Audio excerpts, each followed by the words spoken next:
बिस्मिल्लाहिर्रहमानिर्रहीम। अस्सलाम वालेकुम। मैं हूँ साजिदा परवीन। उम्मीद करती हूँ आप सब खैरियत से होंगे। आज मैं बनाने लगी हूँ सूजी का हलवा। सूजी का हलवा बनाने के लिए मैंने 1 पाव सूजी ली है और 1 पाव ही मैं ये देसी घी डाल रही हूँ। अगर आप चाहते हैं तो थोड़ा सा आप कम भी डाल सकते हैं। जब से ये थोड़ा सा पिघल जाए तो फिर आपने इसके अंदर सूजी डाल देनी है। हाँ जी, तो ये घी आपने बहुत ही ज़्यादा गर्म नहीं कर लेना, क्योंकि इसके अंदर जब ये सूजी जाएगी तो वो जल जाएगी, इसलिए आपने ज़्यादा गर्म इसको नहीं करना। और ये 1 प्याली मैंने सूजी ली है, यानी कि 1 पाव।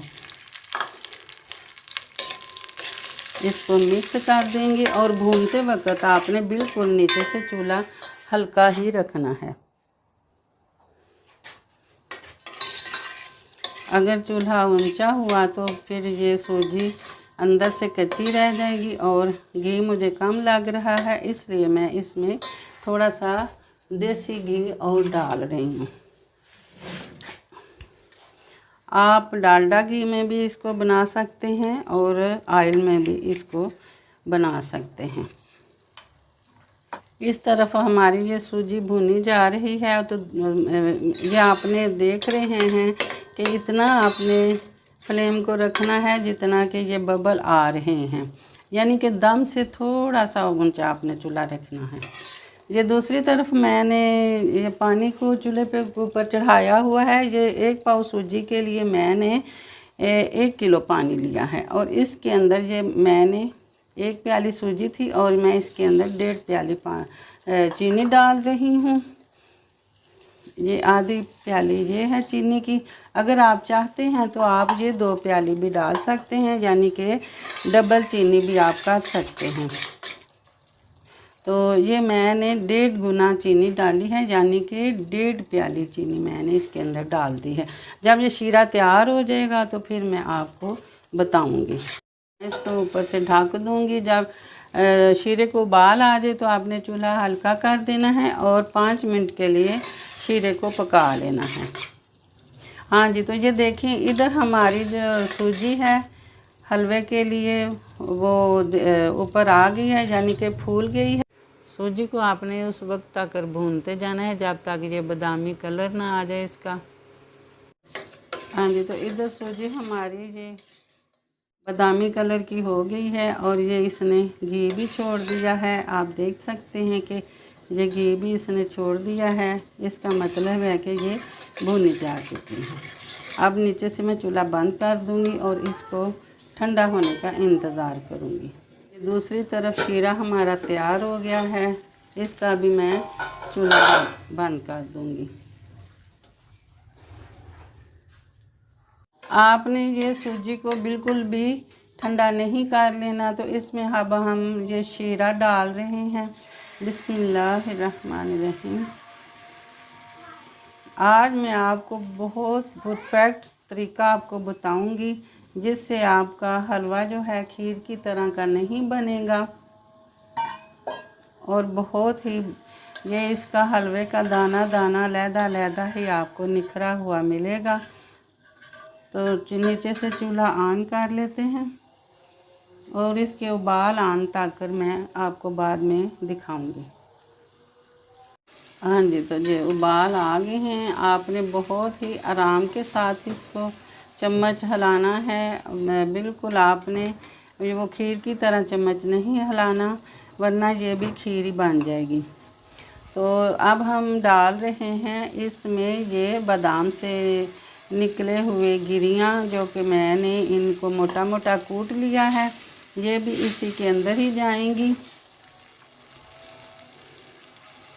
और आपने चम्मच रख देना है, चम्मच को बार बार नहीं हिलाना। मेरे चैनल को सब्सक्राइब करें, लाइक करें और शेयर ज़रूर किया करें। अब ये थोड़े से उबाल आ गए हैं, तो अब मैं इसको चूल्हे से थोड़ा सा हटा देती हूँ। चूल्हे से हटाकर भी आपने सिर्फ इसको थोड़ा सा चम्मच ही हिलाना है, इसको बहुत ज़्यादा नहीं हिलाना, बस इतना सा हिलाना है। दोबारा से मैं इसको चूल्हे के ऊपर रख दूंगी। उबाल आएगा तो फिर मैं इसको हल्का सा हिला लूँगी। हाँ जी, उबाल आने शुरू हो गए हैं। मैं उसी तरह बिल्कुल इसको हल्का सा ही हिलाऊंगी, ज़्यादा मैं इसको नहीं हिलाऊंगी। ये 2-3 दफ़ा आपने इसी तरह करना है। चूल्हे से उतारना है, चूल्हे पे चढ़ाना है। इस तरह आपका हलवा बहुत ही दानेदार बनेगा। ये आप मेरी एक टिप समझ लें। ये माशाल्लाह देखिए अभी से कितना हलवा दानेदार बनना शुरू हो गया है। अब मैं दोबारा से इसको उतार लूँगी चूल्हे से और हल्का सा इसको हिला लूँगी। दोबारा से मैं इसको फिर दोबारा चूल्हे के ऊपर चढ़ा दूँगी और उबाल आएगा तो फिर मैं इसको हल्का सा हिला लूँगी।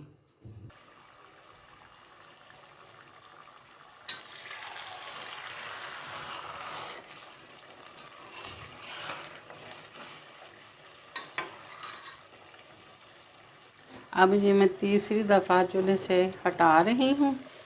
ये मेरा आखिरी मरहला है कि मैंने चूल्हे से इसको उतारा है और बस एक दफ़ा और चूल्हे के ऊपर रख कर ये जो थोड़ा बहुत पानी है ये मैं खुश्क कर लूँगी। ये घी ऊपर आ गया है। ये बहुत ही मज़े का देसी घी का बना हुआ हलवा आपको बहुत ही पसंद आएगा। ये हलवा मैंने ख़ास 10 मुहर्रम के लिए बनाया है। आप चाहें तो इसकी मकदार जितनी चाहें ज़्यादा कर सकते हैं। एक दफ़ा बस ये मैं आखिरी दफ़ा हिला रही हूँ।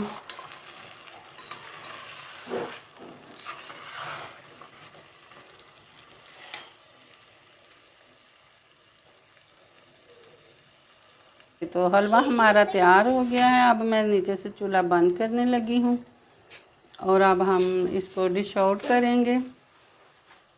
बाकी की जो चीज़ें डालनी हैं वो मैं आपको बाद में बताती हूँ। हाँ जी, तो अब हम ये एक प्लेट में हलवा डाल रहे हैं। अब मैं इसको गार्निश के लिए थोड़ा सा ऊपर बादाम डाल रही हूँ। तो ये हमारा हलवा बनकर तैयार हो गया है और साथ ही ये बड़े वाली पूड़ी होती है, इसको हमारे यहाँ कतलम्मा बोला जाता है। यह बहुत कुरकुरा होता है और बहुत ही ये मज़ेदार होता है और ये बहुत ही मज़ेदार हलवा और पूड़ी बनकर तैयार हो गए हैं। तो इसके साथ ही मुझे इजाज़त दें। मेरा